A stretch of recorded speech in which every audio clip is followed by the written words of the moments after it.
in this particular video we would be covering the concept of lochia. So it is a 3 marker and it is covered like that on the website too. So coming to the definition, lochia refers to the vaginal discharge experienced during the first fortnight of the purpurium. First fortnight meaning first 14 days. So it originates from the uterine body, cervix and vagina, and is an important indicator of postpartum uterine involution and recovery. So that is its significance. It's an indicator of postpartum uterine involution and recovery. Odor and reaction. So this is about general characteristics. So lochia has a peculiar offensive fishy smell.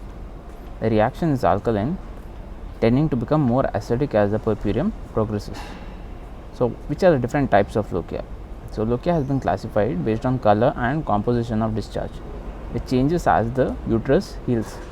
So as you know, during the pregnancy, there are different reactions that are happening in the endometrium, different kinds of processes that keep happening and all that, and the uterus is very much vulnerable, and an inflammation kind of issue, not exactly inflammation, injury where uterus keeps getting injured and all of that in the endometrial lining, like a endometrial lining keeps suffering a lot. Yeah, that's a better way of putting it. But after the delivery of the placenta, all of it starts turning back to normal, and this one indicates that it is turning back to normal. And so these are the different discharges. The first one is lochia rubra. So here the duration, so it has been divided into further subsections wherein we talk about the duration, color, composition and clinical significance of each of these. So first one, duration. So first one, lochia rubra, lasts for 1 to 4 days postpartum, and the color is bright red. Rubra meaning red, so due to the presence of blood. So blood is obvious. Coming to composition, so contains blood, yes, shreds of fetal membranes and decidua, vernix caseosa, lanugo and meconium. So vernix caseosa, let's see what that means. So here you can see the vernix caseosa, which is present on the fetal skin, and there is lanugo and meconium. Lanugo meaning the fetal hair. So let's see once lanugo. So here you can see the presence of hair. So this is lanugo, and the meconium is the fetal feces. So clinical significance, prolonged lochia rubra may indicate subinvolution or retained products of conception. Coming to lochia serosa, we will be discussing more on this later.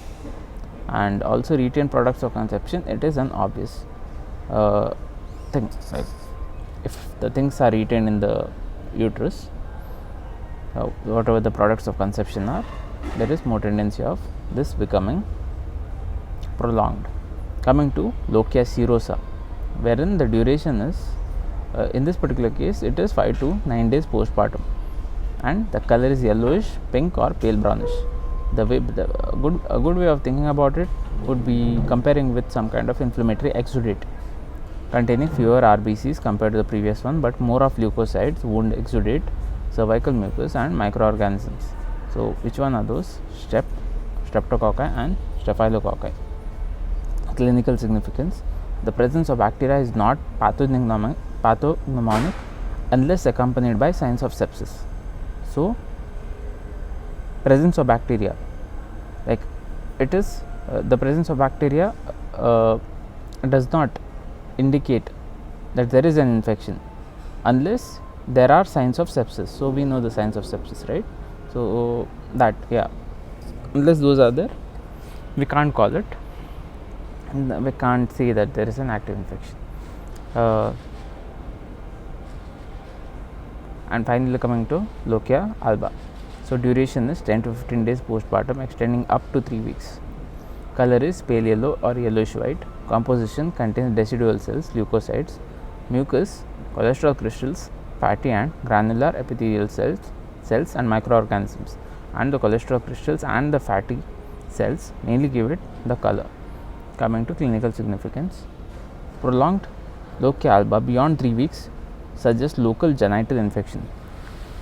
And finally, coming to the clinical importance. So this has been divided into various sections like odor, amount, color and duration, like previous one, and we have attributed, like we have given meaning to what each of it means. So malodorous lochia suggests infection. Retained foreign bodies should be considered. For example, cotton during delivery, during the process of delivery. Coming to the amount, scanty or absent lochia may indicate infection, lochiometra, and discharge. Excessive discharge suggests infection.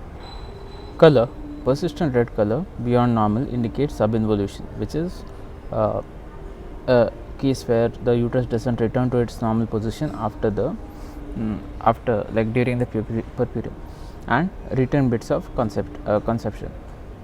And finally, coming to the duration, lochia alba lasting more than 3 weeks suggests possible infection. So with this, we come to the end of the discussion on lochia.